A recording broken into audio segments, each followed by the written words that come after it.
그래서 이제 예수님은 오늘 말씀을 통해서 이제 더 하나하나 구체적으로 어떻게 하면 이 하나님의 말씀인 씨가 우리 안에 떨어져서 30배, 60배, 100배의 열매를 맺을 수 있는가 하나씩 말씀하고 있는데 21절에서 25절까지는 이제 말씀을 듣는 자세에 대해서 가르쳐 주신 거예요. 어떤 자세로 말씀을 들어야 이것이 열매를 맺을 수 있는 것인가, 그리고 그 결과를 얻을 수 있는 것인가 이렇게 말씀을 하셨고, 그 다음에 25절에서 29절에서는 이 말씀이 바로 하나님 나라에 들어가는 비밀인데 이 말씀을 통해서 반드시 우리가 열매를 맺게 될 것이다.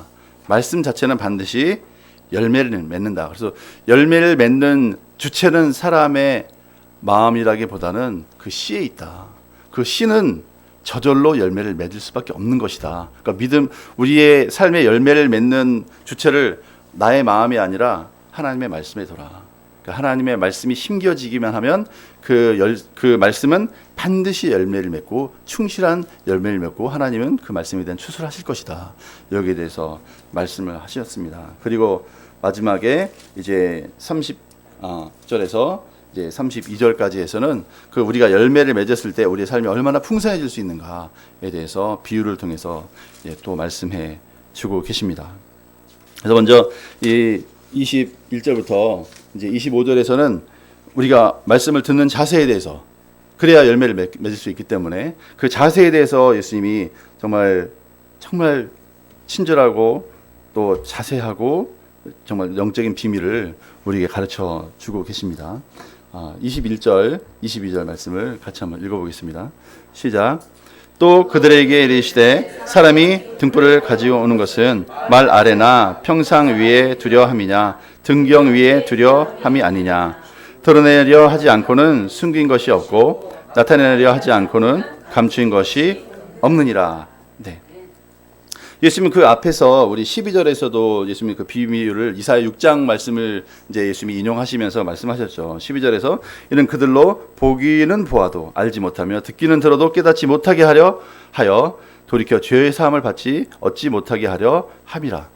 그래서 예수님이 비유로 말씀하시는 이유가 이 사람들이 하나님의 비밀을 깨달으면 돌이키게 되는데, 그러면 내가 용서할 수밖에 없다. 그래서 그들이 돌이키지 못하게 하기 위해서 내가 비유로 말한다. 깨닫지 못하게 하기 위해서 내가 이렇게 비유로 말한다. 이렇게 말씀하셨어요. 이렇게 말하면 참 예수님 매정하고 참 이상하다 이렇게 말씀할 수가 있는데, 예수님은 지난주에도 말씀드렸지만 아직 하나님의 때가 찼기 때문에 이사야서 6장에 나온 그 마지막 때, 그 구루터기만 남는 그때까지 이제 그때가 아직 되지 않았기 때문에 예수님이 이렇게 말씀하셨는데, 하지만 그것이 영원히 그렇게 감추어지지는 않을 것이다. 여기에 대해서 이제 말씀하고 계시는 거죠. 그래서 이제 사람이 등불을 가져왔다. 이 등불은 무엇을 말할까요? 이 등불은 하나님의 말씀을 말하는 거죠. 그죠?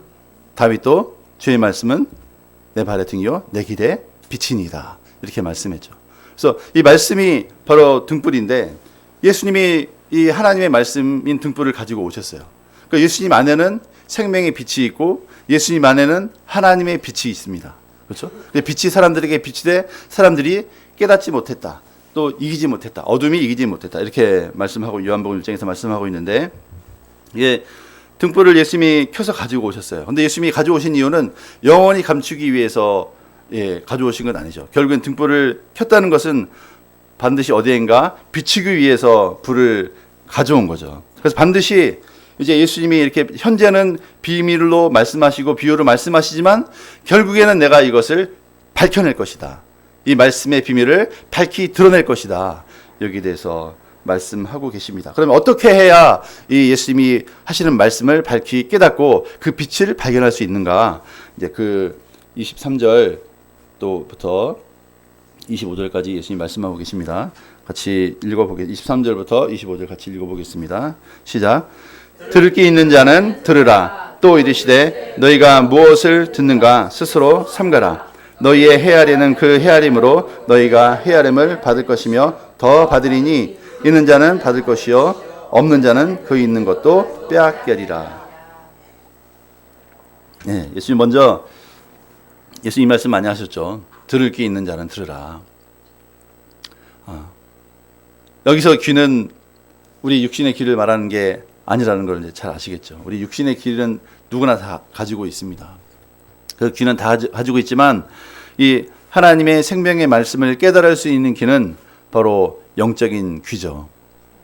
그 영적인 귀는 영적인 지혜를 가지고 있는 자만이 깨달을 수 있는 귀입니다. 그래서 어리석은 사람, 우리 잠언서에도 이런 지혜와 어리석음에 대해서 계속 비유를 말씀을 많이 하시는데, 이 어리석은 사람은 항상 눈에 보이는 육신의 귀리, 육신의 눈을 가지고 항상 판단합니다. 그런데 하나님의 사람은 영의 눈, 영의 귀를 가지고 판단을 합니다. 그래서 영의 귀, 영의 눈을 가지고는 영적인 세계를 이해할 수 있는 거죠. 그래서 육신의 눈과 육신의 귀를 가지고는 영적인 세계에 대해서 이해할 수가 없습니다. 그리고 이 하나님의 말씀은 사람의 논리로 쓰여진 게 아니잖아요. 성령의 감동으로 쓰여진 책이기 때문에 이 성경 자체가 영적인 책이고, 그죠? 이 성경 자체가 영적인 양식이기 때문에 우리가 영적인 귀, 영적인 눈이 없으면 결코 이해할 수가 없습니다. 그래서 우리 잠언서 8장 17절부터 21절을 보면 이제 그 잠언서 8장부터가 10장까지가 지혜에 대해서 강조하시는 말씀이에요. 그래서 그 앞부분까지는 지혜에 대해서 말씀하시는 것 같은데 잠언서 8장에 가면서 지혜가 의인화됩니다. 의인화가 돼요. 그래서 내가 이 지혜가 뭐라고 하냐면 내가 태초에 창조자가 되어서 창조자와 함께 세상을 지을 때 내가 함께 있었다. 이렇게 말씀을 합니다. 그러면서 이 8장부터 한 10장까지가 지혜에 대한 강력한 촉구를 말씀하고 있어요. 그래서 특히 이제 17절부터 21절 보면 나를 사랑하는 자들이 나의 사랑을 입으며 나를 간절히 찾는 자가 나를 만날 것이니라. 부귀가 내게 있고 정한관 재물과 공의도 그러하니라. 내 열매는 금이나 정금보다 나으며 내 소득은 수는보다 나으니라. 나는 정의로운 길로 행하며 공의로운 길 가운데로 다니나니 이는 나를 사랑하는 자가 재물을 얻어서 그 곳간에 채우게 하려 함이니라. 이렇게 말씀했습니다. 이것이 하나님의 계획이에요. 태초에 창조자가 되어서 천지를 창조하실 때 그 지혜자 바로 예수님이 함께 계셨는데 그 예수님의 계획이 바로 이겁니다. 나를 사랑하고 나를 간절히 찾는 자를 내가 만나주고 그에게 부귀를 주고 장구한 재물을 주고 공의를 주어서 나를 사랑하는 자가 나의 재물을 얻어서 그 곳간에 채우게 하겠다. 그 하나님 나라의 확장에 사용하도록 내가 축복하겠다. 이것이 이제 창조 때 지혜로 함께 그 천지 창조사에게 동역하셨던 예수님의 계획이었습니다. 또 이제 사람들이 이제 이 말씀에 대한 자세가 그런데 좀 이제 잘못되었기 때문에 이 말씀을 못 깨닫는 거죠. 또 구약 시대 바리새인들이 서기관들이 그렇게 성경을 모세오경을 14세부터 그렇죠? 딸딸딸 외우고 다 외우고 그렇게 말씀을 알면서도 왜 이 예수님의 말씀을 한마디도 이해를 못했을까요? 한마디라도 예수님의 말씀을 이해했다면 그들이 예수님을 죽이지 않았겠죠. 그렇게 외웠어도 하나님의 말씀을 암송으로 알고 있지만 깨닫지 못했습니다. 근데 왜 그런 착각을 했냐면 그 착각은 뭐냐면 내가 내 지혜와 내 경험으로 하나님 말씀을 얼마든지 알 수 있다는 착각이죠. 내 지적인 능력과 내 경험을 가지고서 내가 성경을 읽으면 나는 성경을 얼마든지 알 수 있어. 그리고 나는 성경을 다 외우고 또 수많은 훌륭한 랍비들로부터 성경을 배웠기 때문에 나는 성경에 대해서 많은 것을 알고 있어. 이런 생각을 했기 때문에 하나님의 이 말씀을 제대로 이해를 못한 거예요. 그런 오해는 오늘날도 동일합니다. 우리가 하나님의 말씀을 제대로 이해하지 못하는 이유는 우리가 내 생각과 내 노력으로 얼마든지 성경을 알 수 있어 하는 생각을 하고 있기 때문에 성경을 제대로 못 깨닫는 거예요.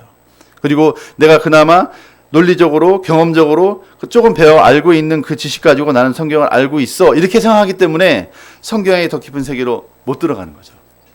그래서 다윗은 이 하나님의 말씀에 대한 사랑이 뭐 특별했죠. 또 이제 시편 119편에 보면 그래서 그 말씀을 대하는 그 자세에 대해서 잘 가르쳐 주고 있습니다. 그래서 시편 119편 18절에서 그 시편 기자의 기도가 있어요. 뭐라고 했냐면 내 눈을 열어서 주의 율법에서 놀라운 것을 보게 하소서. 내 경험과 내 지각과 내 능력으로는 결코 볼 수 없는 그 놀라운 율법의 비밀을 나에게 열어주세요. 이게 이 시편 기자의 간절한 기도였습니다. 그리고 119편 32절에서도 주께서 내 마음을 넓히시면 내가 주의 계명들의 길로 달려가리이다 했습니다.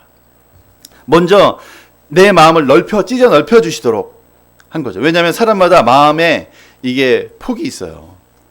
내가 가지고 있는 경험이 있고 선입관이 있기 때문에 내 시야 이 밖으로는 결코 이해하지 못합니다. 그래서 지난번에 그 어디죠? 파푸아뉴기니아 선교사님의 간증을 한번 들었어요. 며칠 전에.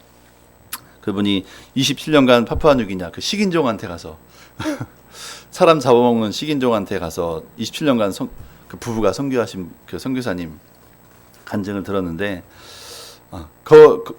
그곳에는 사람들이 아무것도 한 일이 없대요.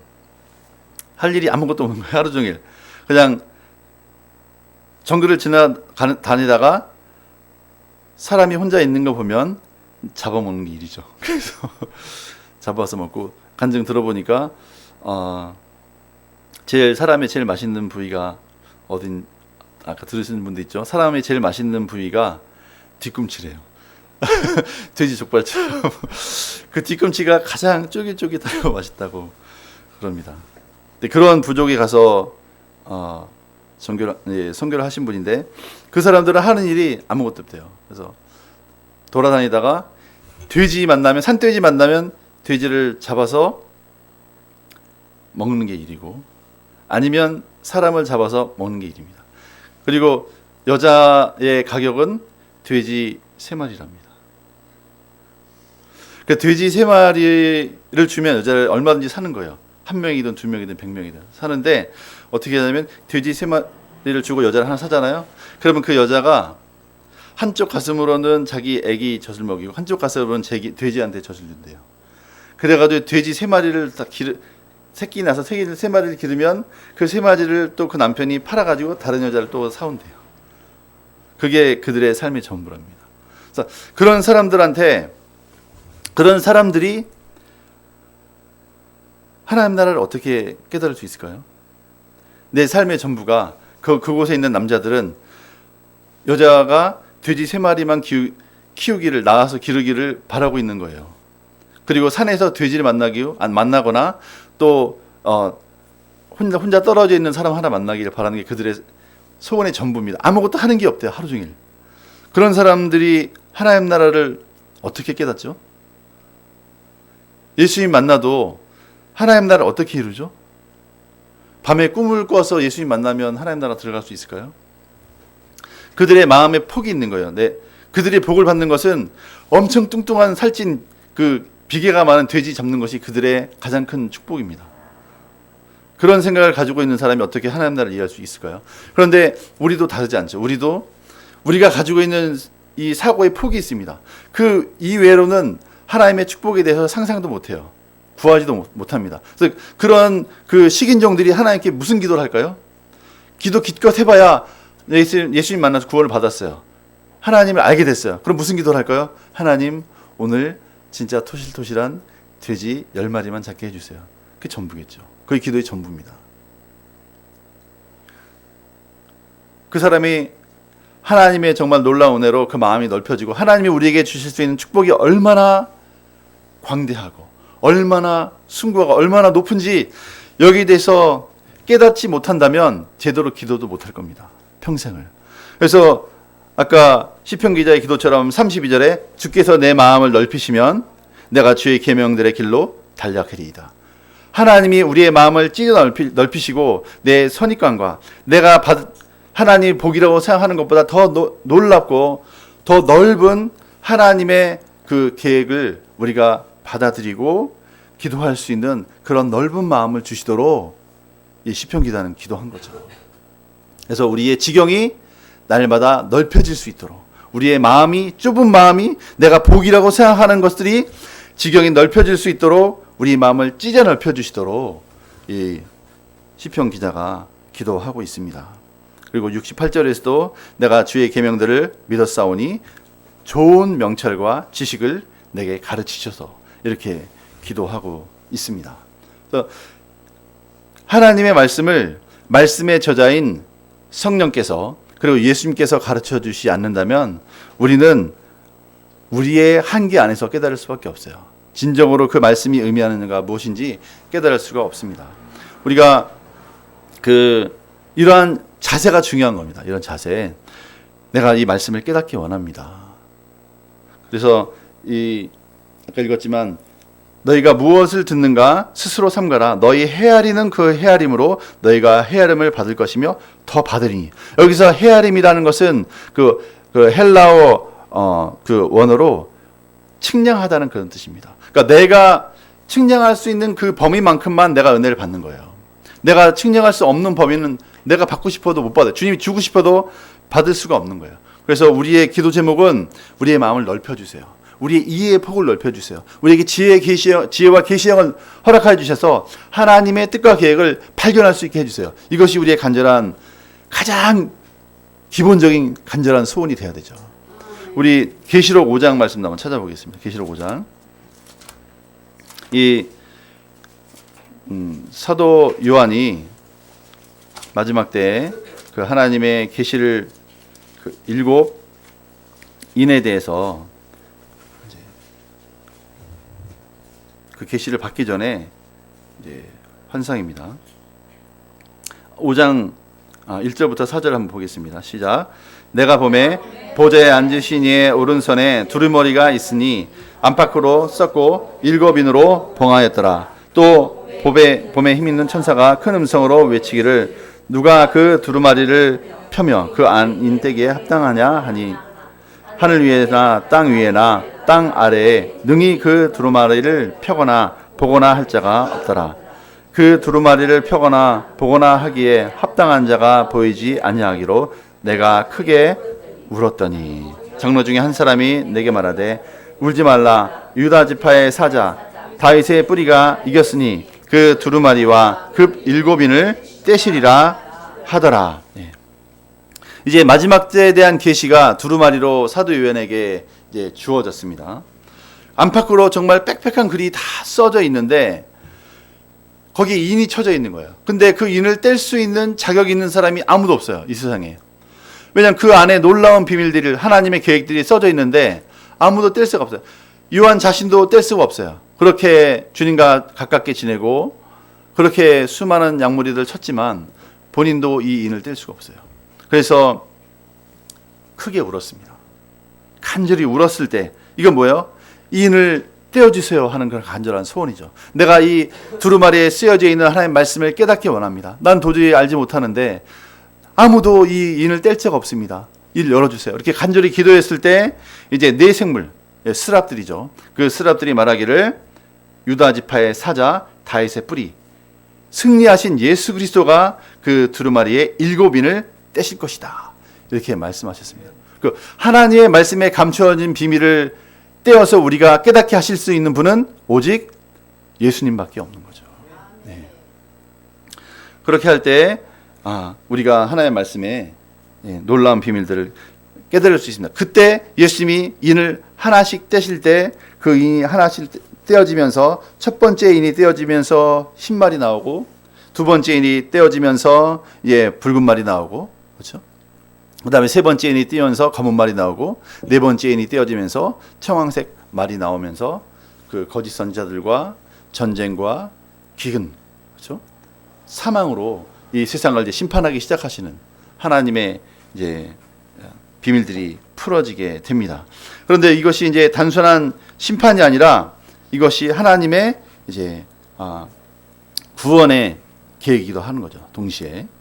그래서 중요한 것은 다시 본문으로 돌아가면 우리가 우리의 노력과 우리의 이해력으로 헤아린다는 것이 아니죠. 여기서 너희가 헤아리는 그 헤아림으로 너희가 헤아림을 받는 것이다. 이것은 우리가 우리의 노력과 우리의 가치관과 우리의 능력으로 헤아리는 것이 아니라 바로 예수 그리스도의 계시를 통해서, 성령의 계시를 통해서 하나님의 말씀을 깨달을 때만 이 하나님의 말씀을 제대로 알 수가 있다. 이걸 말씀하고 있는 것입니다. 그래서 있는 자는 받을 것이요 없는 자는 그 있는 것도 빼앗길 것이다. 이렇게 말씀하고 있습니다. 그래서 결국에는 우리가 결국 하나님의 말씀을 대하는 자세에 대해서 가르쳐주고 계시는 거죠. 하나님의 말씀을 대할 때 어떠한 자세로 대하는가, 어떠한 자세로 헤아리는가, 내가 깨닫고 내가 알 수 있다, 그런 자세가 아니라 오직 성령께서 가르치실 때만 내가 깨달을 수 있다. 여기에 대한 이제 분명한 계시가 있어야 됩니다. 우리 이제 26절부터 29절 말씀을 같이 한번 읽어보겠습니다. 시작. 또 이르시되 하나님의 나라는 사람이 씨를 땅에 뿌린 것 같으니 그가 밤낮 자고 깨고 하는 중에 씨가 나서 자라되 어떻게 그리 되는지를 알지 못하느니라. 땅이 스스로 열매를 맺되 처음에는 싹이요 다음에는 이삭이요 그 다음에는 이삭의 충실한 곡식이라. 열매가 익으면 곧 낫을 대나니 이는 추수 때가 이르렀습니다. 네. 이제 이 하나님 나라에 대해서 이 앞에도 다 이제 결국은 하나님 나라잖아요. 그러니까 예수님은 그 30절에서도 말씀 또 이르되 우리가 하나님 나라를 어떻게 비교하며 또 무슨 비유로 나타낼까? 그러니까 예수님은 어떻게 하면 이 하나님 나라에 대해서 이 제자들에게 가르치고 이들이 하나님 나라에 대해서 이해할 수 있도록 어떤 비유를 하면 가장 좋을까? 여기에 대해서 예수님이 항상 고민하시고 기도하시고 하면서 지금 가르치시는 거죠. 그래서 그 30배, 60배, 100배의 열매를 맺는 그 좋은 마음밭을 가져야 되는데 이제 바로 앞에서는 그 하나님 말씀을 대하는 우리의 자세, 정말 그 우리의 어떤 헤아림을 가지고 어떤 척도를 가지고 하나님 말씀을 대해야 되는가 이렇게 말씀을 하셨고, 그 다음에 방금 읽었던 이 말씀을 통해서 하나님 나라는 씨를 뿌리는 것 같다. 그런데 이제 그 씨를 뿌리지만 사람은 그 씨가 어떻게 자라는지 그 씨에 대해서는 잘 모른다. 하지만은 그 씨는 반드시 열매를 맺게 될 것이다. 여기에 대한 말씀인 거죠. 그래서 결국에는 하나님 나라는 뭐냐면, 하나님 나라는 어떻게, 그 비밀이 뭐냐면 하나님의 말씀이 뿌려지고 그 말씀이 열매를 맺고 때가 되면 추수하는 것이 하나님 나라다. 여기에 대해서 말씀하시는 겁니다. 그래서 우리 인류의 역사가 하나님 나라가 이 땅에 심기어지고 이제 싹이 나고 잎이 나고 열매가 패이고 열매가 충실하게 맺어지는 것이 지금 우리 인류의 역사입니다. 그렇죠? 세상의 역사는 뭐 반복되는 것이다 이 얘기도 하고 정반합의 역사다 이렇게 얘기도 하지만, 인류 역사는 그 세례 요한 이후로부터 하나님 나라가 이 땅에 침노하기 시작했는데, 결국에는 그 하나님 나라는 하나님의 말씀이 한 사람 한 사람 심정에 심기어져서 그 말씀이 열매를 맺게 될 때 마지막에 하나님 나라가 완성이 돼서 추수하는 것이다. 이것을 비밀로 말씀하시는 거예요. 우리 계시록 14장 한번 보겠습니다. 계시록 14장.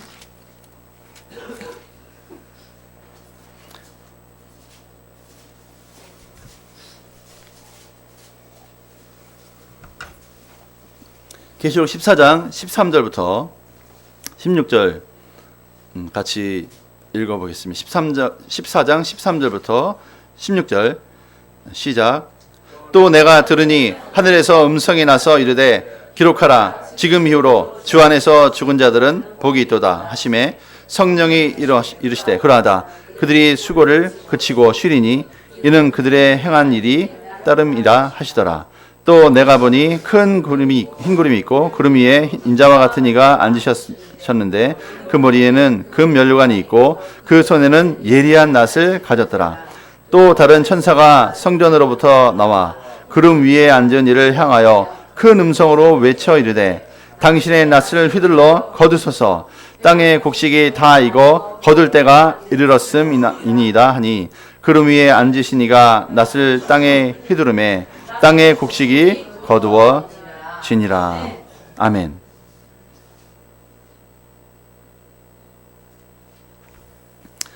예.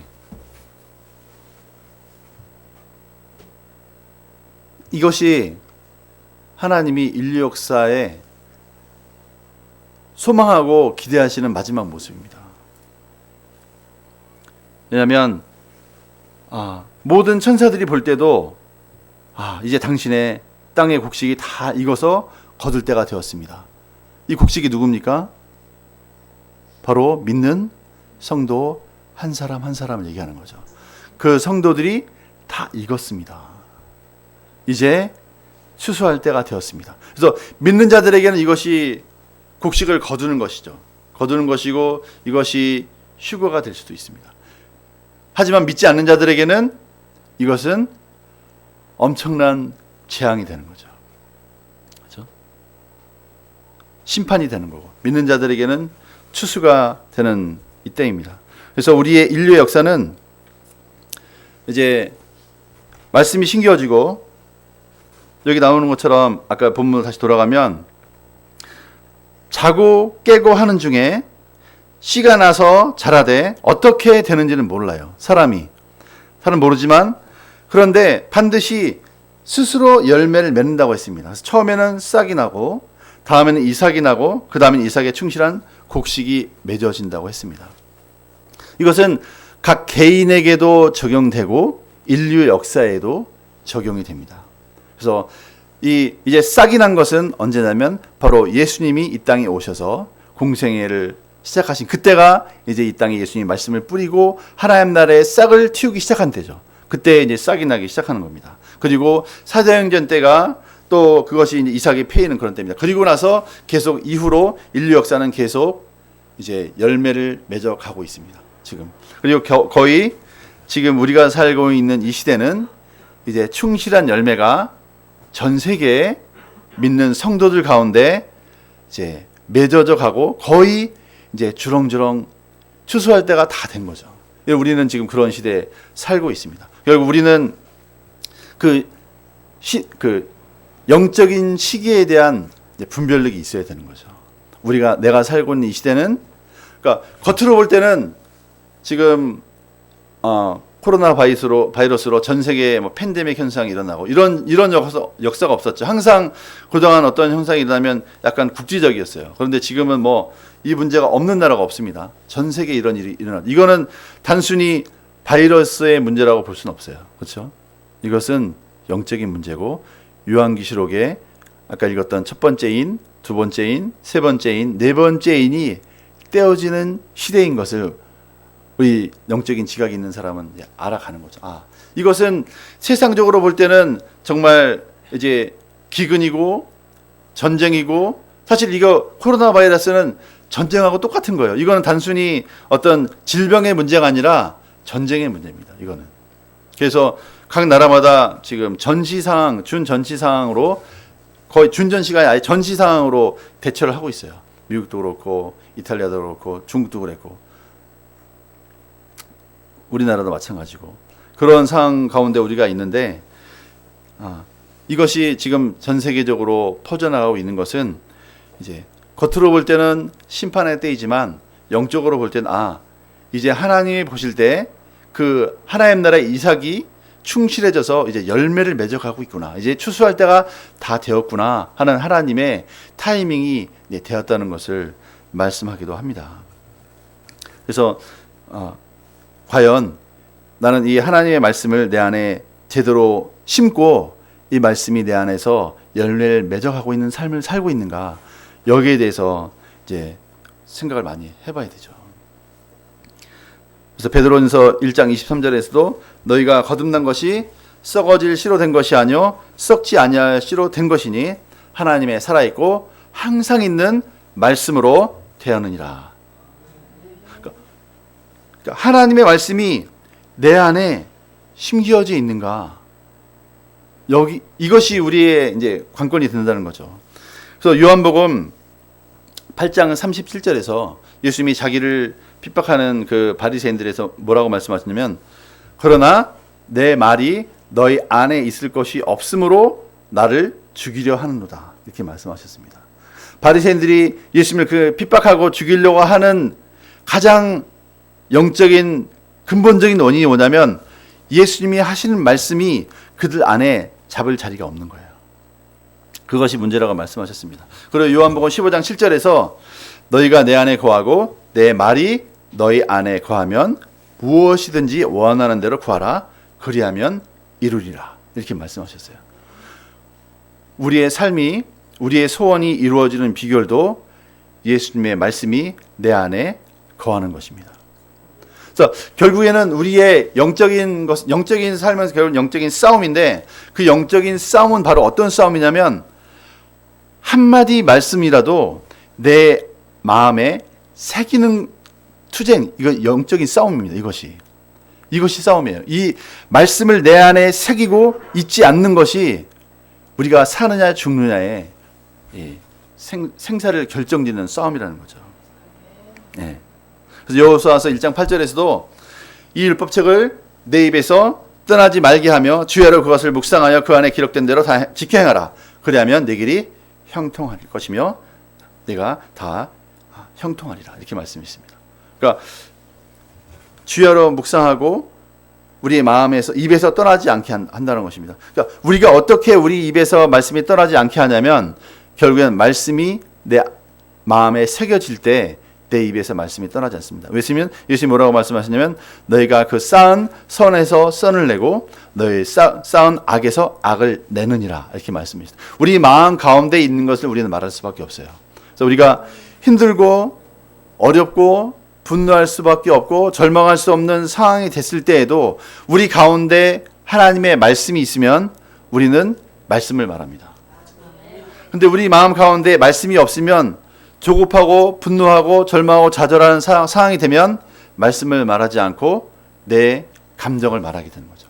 내 육신의 느낌을 말하게 됩니다. 그래서 결국에는 우리가 평소에 해야 될 일은 이 하나님의 말씀을 내 심령에 새기는 일을 해야 되는 거죠.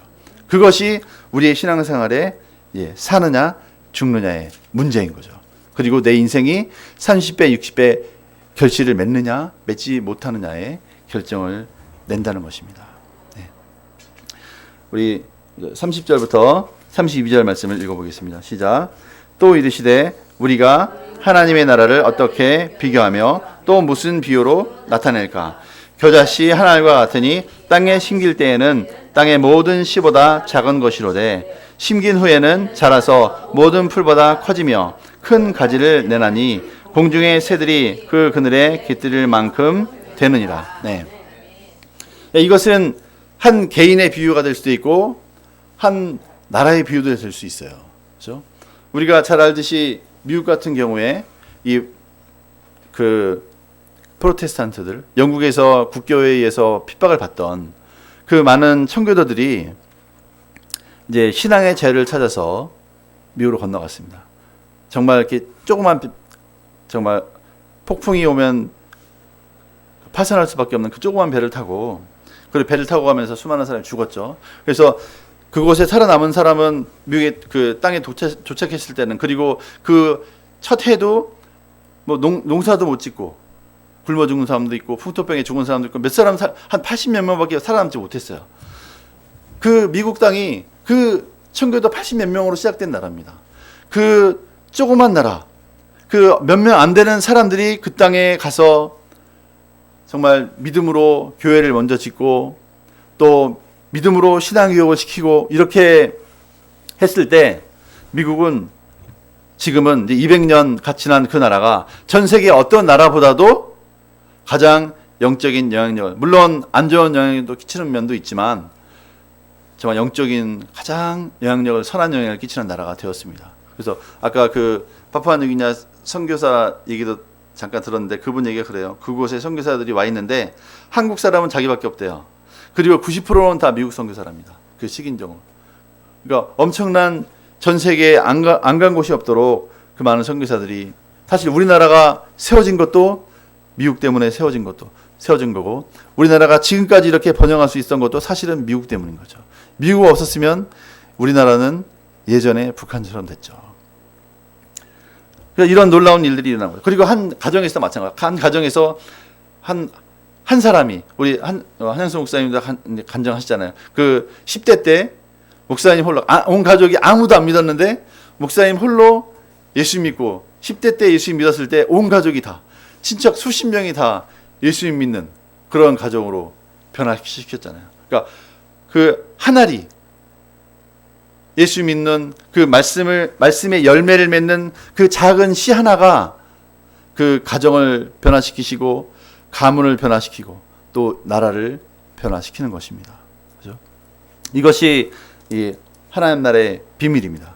그래서 우리 한 사람, 내가 내 안에 말씀 하나 심기는 것이 아무것도 아닌 것 같지만 이 말씀이 우리 가운데서 열매를 맺으면 방금 읽은 것처럼 이 정말 겨자씨의 한 알과 같으니 땅에 심기울 때는 땅의 모든 씨보다 작은 것이로되 심긴 후에는 자라서 모든 풀보다 커지며 큰 가지를 내나니 공중의 새들이 그 그늘에 깃들일 만큼 되느니라. 그래서 내가 그 열매를 풍성히 맺었을 때 내 부모님이, 또 내 자녀가, 내 친척들이, 또 나와 함께한 사람들이 그 그늘에 쉴 수 있는 만큼 영적인 영향력을 가질 수 있는 존재가 된다. 여기 대해서 말씀하고 있습니다. 그래서 내 안에, 우리 신앙하는 자매님이 내 안에 한마디 말씀이 심겨진다면 그 학교에서, 또 신은혜 자모님도 그 말씀이 심겨진다면 그 직장에서 다른 사람들이 나를 통해 쉴 수 있는, 그늘을 제공할 수 있는 그런 존재가 된다는 것이죠. 그래서 이것이 바로 이제 하나님 나라의 비밀입니다. 결국은 하나님 나라의 비밀은 하나님의 말씀을 어떠한 자세로 내가 대하느냐, 그리고 그 하나님의 말씀을 내 심령에 새기기 위해서 얼마나 정말 이렇게 영적인 전쟁을 잘하느냐에 따라서 달려 있습니다. 그래서 골로새서 3장 16절에서도 그리스도의 말씀이 너희 속에 풍성히 거하여 모든 지혜로 피차 가르치며 권면하고 시와 찬미와 신령한 노래를 부르며 마음의 감사함으로 하나님을 찬양하라고 말씀하고 있습니다. 그래서 우리가 신앙생활은 내가 어떠한 계시를 받느냐, 어떻게 놀라운 꿈을 꾸느냐, 어떠한 놀라운 이 성공을 거두느냐에 달려있는 것이 아니라 신앙생활의 관건은 어디에 달려있냐면 하나님의 말씀을 내 마음에 어떻게 새기느냐, 여기에 달려있습니다. 그래서 그 하나님의 말씀이 내 심령에 새겨질 때 상황과 상관없이 우리는 승리자가 될 수 있습니다. 아멘. 그래서 하나님의 말씀이 내가 하나님의 아들이라고 말씀하고 계시고 하나님 나와 함께 하신다는 그 말씀이 내 심령에 새겨지면 어떤 상황이 와도 우리는 두려워하거나 염려하거나 좌절하지 않습니다. 아멘. 그래서 우리 한 분 한 분이 이번 한 주간도 이제 결국 이 하나님의 말씀을, 이 작은 말씀에 대한 분명한 믿음, 이 말씀은 내 심령에 새겨지면 반드시 열매를 맺는다. 여기서 이게 싹이 나고 잎이 나고 또 열매를 맺기까지는 과정이 필요한 거죠. 인내의 과정이 필요합니다. 그래서 그 인내의 과정도 어떻게 우리가 견딜 수 있냐면 믿음이 있을 때 가능합니다. 이 말씀이 내 심령에 새겨지고 내 삶에 새겨지면, 내가 말씀을 붙들면 반드시 말씀은 이루어진다. 여기에 대한 믿음이 있을 때 비록 현실이 좀 어렵더라도 우리는 견뎌낼 수가 있습니다. 그리고 반드시 열매를 맺게 될 것입니다. 네, 아까 말씀을 읽었지만 땅이 스스로 열매를 맺대 했습니다. 말씀은 우리의 사람의 마음은 말씀을 받으면 저절로 열매가 맺어지도록 하나님이 만드신 거예요. 네, 거기에 대한 믿음, 하나님이 나의 마음을 열매를 맺을 수 있는 좋은 토양으로 만들어 놓으셨다는 믿음과 그 말씀은 하나님의 생명을 가진 씨앗으로서 내 마음에 심겨지면 반드시 열매가 맺힌다는 그 믿음을 가지고 우리가 매일의 삶에서 그 말씀을 붙잡을 때 반드시 우리는 승리할 것을 믿습니다. 아멘. 그래서 이제 매일매일 이제 이 말씀 붙드는 삶, 그 말씀을 내 심령에 새기는 삶 가운데 승리하시는 저와 여러분이 되기를 주의 이름으로 축원합니다.